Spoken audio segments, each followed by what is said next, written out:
Hey everybody, what's going on? Oh my goodness. Can you believe it is time again for us to get together and talk about fantasy football drafts? That's right. My name's Chris, and we're here to talk about running backs. We're sponsored this episode by Lisa, and I'll talk a little more about Lisa mattresses as we get further into the show. This is a time of year where my podcast is about to go 5 times per week. If you like what you hear on today's video, you can go to harrisfootball.com, learn more about the podcast. And on August 1st, that's this coming Friday, or depending on when you're watching this, maybe a couple Fridays ago, the Almanac is coming out. I've been writing this thing for 3 months. I can't wait for you all to read the Harris Football Player Profile Almanac. Again, more at harrisfootball.com. So my mission is clear. We're going to go through the top 10 running backs, in my mind, in half-point per reception leagues, like catch up at the top of the ranks and see what we think. Let's get started at number 1. And I don't think you're going to be shocked to hear my number 1 is Saquon Barkley. He's been one of my sons on the podcast for an awfully long time.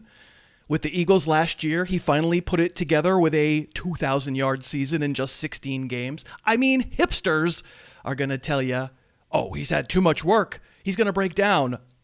You know, maybe, but any running back can break down. Number 1 is no guarantee. Ask Christian McCaffrey and his drafters from last year.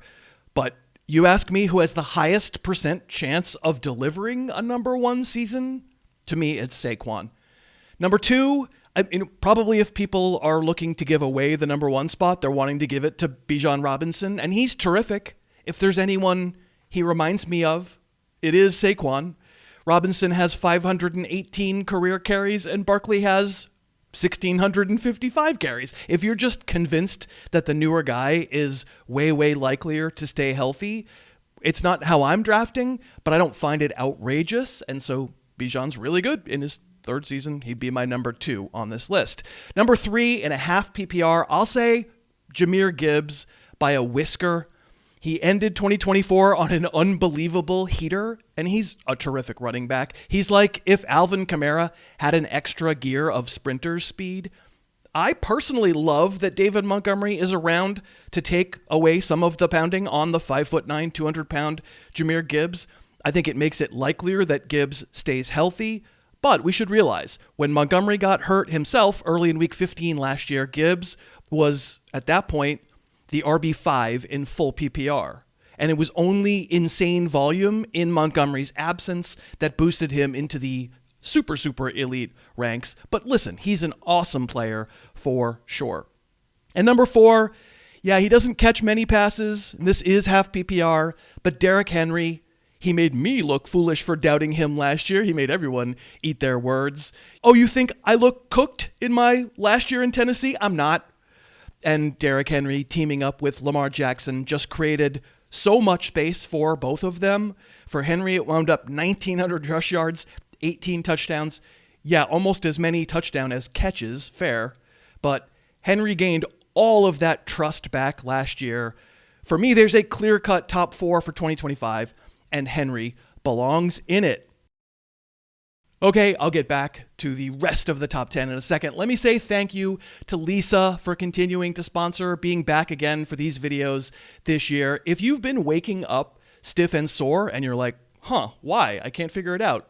Well, maybe you haven't gotten a new mattress in a while. I personally sleep on a Lisa mattress every single night. I am a bi-coastal Lisa sleeper, and I have been for nearly a decade. I absolutely love my Lisa.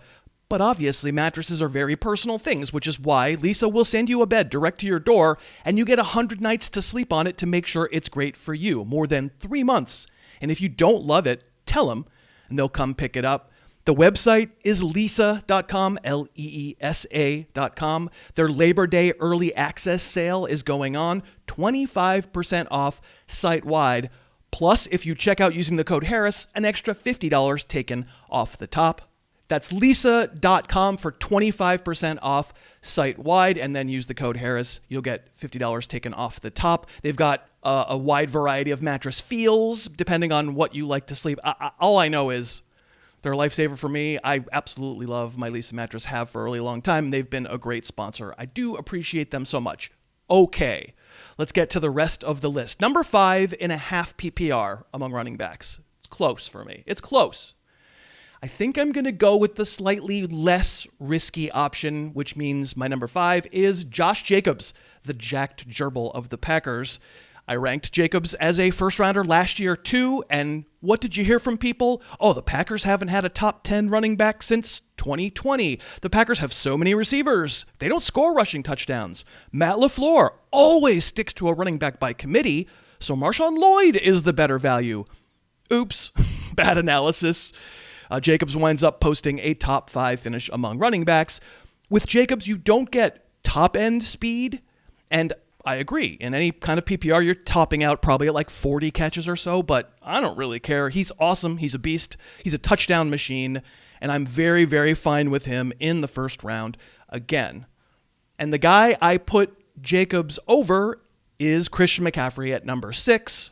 He's a tiny bones, obviously coming off maybe the most disastrous fantasy season in recent history, pulls a calf muscle in camp, still goes number 1 overall in drafts because we couldn't believe it could be this bad, and it was. Misses the first 8 games of the 2024 season, plays for a month, doesn't exactly rip it up, and then injures a knee via non-contact in week 13, and he's gone for the year.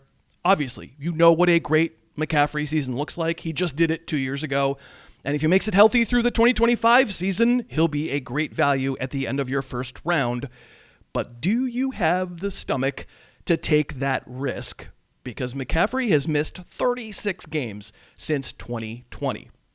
At number 7, Jonathan Taylor. Speaking of kind of sneaky oft-injured guys, Taylor's a little higher for me in a standard league, but yeah, once you start getting points for catches, he dips a little bit. Not too far, because Jonathan Taylor's upside is almost as insane as McCaffrey's. Remember, just 3 years ago, Taylor was the no-brainer number 1 overall pick. He's sort of like the opposite of Josh Jacobs. He's like all big play and long speed and straight-ahead power at kind of really great size for his speed without the subtle adjustments and the cutting ability that the very best running backs have.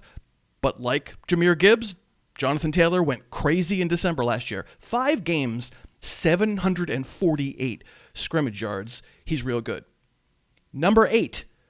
Nope, I'm still not at the rookie. Hold your horses. I'm giving Bree Hall one more try. He was the consensus either number 2 or 3 overall pick last year, and yeah, it did not go well. But it's always tough to tell the difference between a player struggling and an offense being totally dysfunctional. I don't know, to my eyes, this was more about Aaron Rodgers and that offense being trash. Hall is still a gliding runner with a tempting combination of power and speed. Before he tweaked a knee in week 14 last year, he was fantasy's RB10, even on that Aaron Rodgers offensive death machine. I still believe in Brees. And all right, your wait is over. Number 9, here he is, Ashton Genty, the rookie. Now, I have nothing against Genty as a prospect. I absolutely believe that eventually he's got a good chance to be a great pro. Have we not learned our lesson from last year when Marvin Harrison was going at the first round turn? You can't evaluate all the veterans for their upsides and their downsides and then tell me a rookie only has upside. We do this year after year. We forget that there's a possibility that they have a downside. Bijan Robinson and Jir Gibbs, they both needed a year to gain a big enough work share. Clyde Edwards-Helaire went 6th overall as a rookie in some drafts. I'm not spending a top 5 pick on a player who needs everything to go perfectly for him, and then he might perform as well, even in a perfect situation, as Bijan Robinson, Jir Gibbs, Saquon Barkley, Josh Jacobs, all those guys. Genty will be probably awesome in 2026. I'm not taking him in the middle of the first round in 2025. And lastly, in my top 10, Kairen Williams. The past 2 years, he's finished as fantasy's RB4 and RB6. In those 2 seasons combined, he's number 3 in rush yards, tied for number 2 in rushing touchdowns, and tied for number 1 in scrimmage touchdowns. Do I really think Kairen Williams is one of the very best running backs in the game? I don't, but he's very good, and he finds himself in one of the best, and I admit, scariest situations in the league. He's a smaller guy. He gets absolutely massive volume, and he gets power runs right up the middle. But so far, he's lasted, and we're quickly running out of trustable running backs, early second round, I will lock in Kairen Williams. So where's Devon Achane? Where's Bucky Irving? I know. It's a little bit of a bias against the tiny bones. I don't think Rachaad White's going anywhere. I think he's going to catch most of the passes in a PPR league. That could hurt Bucky Irving a little bit. And Devon Achane, how well did it go catching 78 balls last year? Was that a good offense? Was that a bad offense when Achane was the permanent safety valve?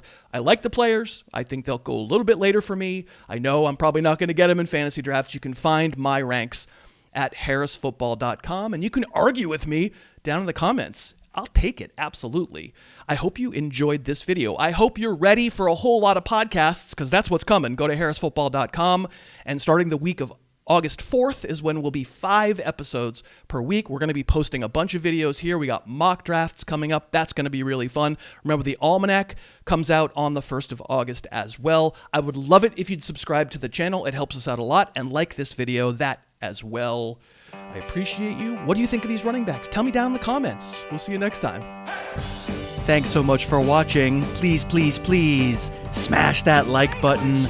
Write a comment. Tell us who else you'd like to see us review film on. And of course, best of all, please subscribe to our channel and then click that little bell above the subscribe button and you'll be notified whenever we post a new video.